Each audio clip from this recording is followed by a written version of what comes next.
Hi, it's Johnny from Classic Retrofit. We've done a few videos on the SC, which is our primary sort of test vehicle for all our products. We've got some more things that we put on this car over the summer, so I'm just going to show you around them and show you what we've been doing. So the biggest change we've got on this car for the summer is that we've run a second AC condenser, and this has given us much improved performance over just running the single unit. So this is the original first condenser, which is replacement for the washer bottle on these cars, and then on this side we have an additional unit which we've installed on this side. So yeah, so it's effectively the same. It's pretty much the same layout as a modern Porsche, you know, if you look at it. So the challenge with putting the condenser in this position is obviously we need to relocate the oil cooler. So, you know, we've got the SC oil cooler here, so this has come out. And also, if you look at the car, you can see there's no oil lines. So the oil lines, you know, completely deleted all along the sill, no oil lines at all, and no thermostat, and there's no oil lines against the inner wing either. So we'll show you how we've managed to achieve that. Okay, so on the factory system, you have the oil lines that run down to the oil cooler at the front, and then the thermostat on this side. And this whole system is sort of hard lines and rubber hoses up mounted in the inner wing. So we don't have any of that. It's all been deleted. So the only thing on this side is actually this tube going to the oil tank. This goes straight across the engine. If you're familiar with like SSIs or early cars, you probably expect to see a thing called the J pipe in this location. Now that's gone, so we've replaced that with a flexi pipe, and this comes across to a new oil thermostat in this position. And this is all prototype, and this hasn't been, it's not in a bracket at the moment, but it's fairly solid. It's not going anywhere.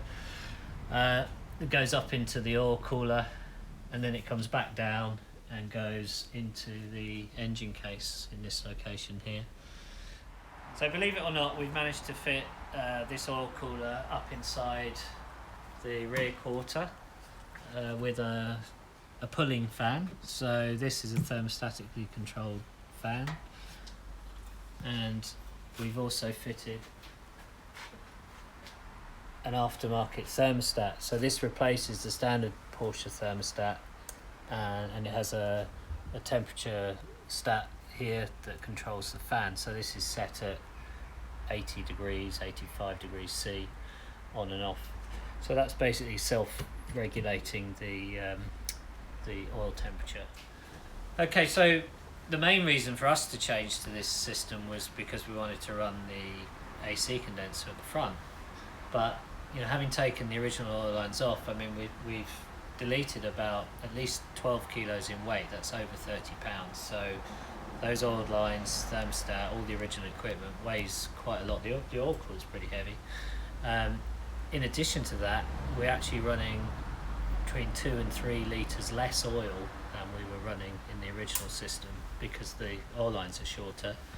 And we have noticed that the car does warm up quicker, and the fan thermostatically controls the temperature. So we've been driving this car over the summer and, you know, giving it some proper use, and we've never seen the needle above the halfway mark, which is quite something. It's quite a small fan, but the next stage on this development is to fit a slightly bigger fan so that we can be sure if we put this out to really hot countries that it is capable of cooling the oil.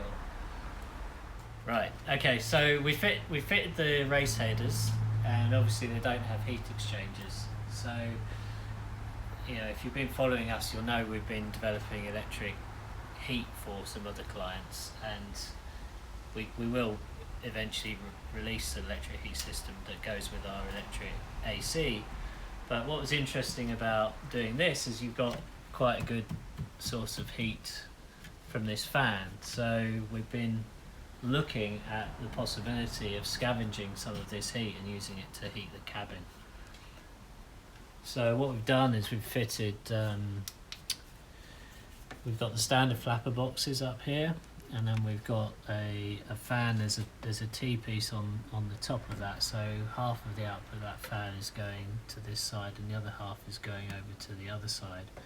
Now we haven't quite completed this yet, but effectively any heat that's going in here is going to be projected into the cabin. So the next move is to create a duct that goes from here all the way back to this fan, so that we can scavenge some of the heat from that and see how that goes over winter.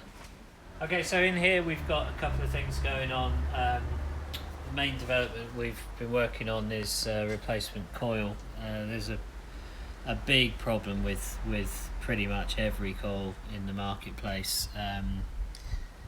They're very poor quality, been made very bad wire, very bad insulation. We've taken pretty much every aftermarket coil apart and looked at how it's made, and we're not happy with any of the available solutions. So we've decided to wind our own. So this is actually made from high quality, I think it's class 3 transformer winding wire. It uses Nomex paper as an insulation. That's the same people who make the race suits, and it's custom wound by hand with a CNC winding machine, hand potted.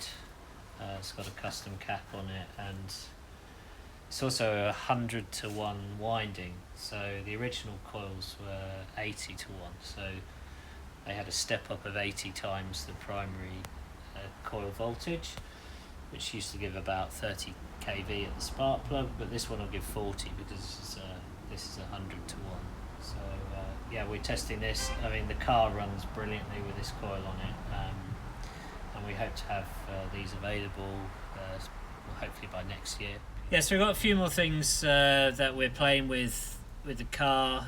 We've fitted an Afr gauge just because we're just curious about fueling and how it works with our ignition, and that has revealed a few things which we'll keep under our hats for now. But yeah, we've got all sorts of things going on, but this car just gets better and better. I've owned it for good on 10 years now, and every single thing we've added to this car has made it better and better. And so thanks for watching. Don't forget to like and subscribe our channel, and we'll be back soon for some more SC fun.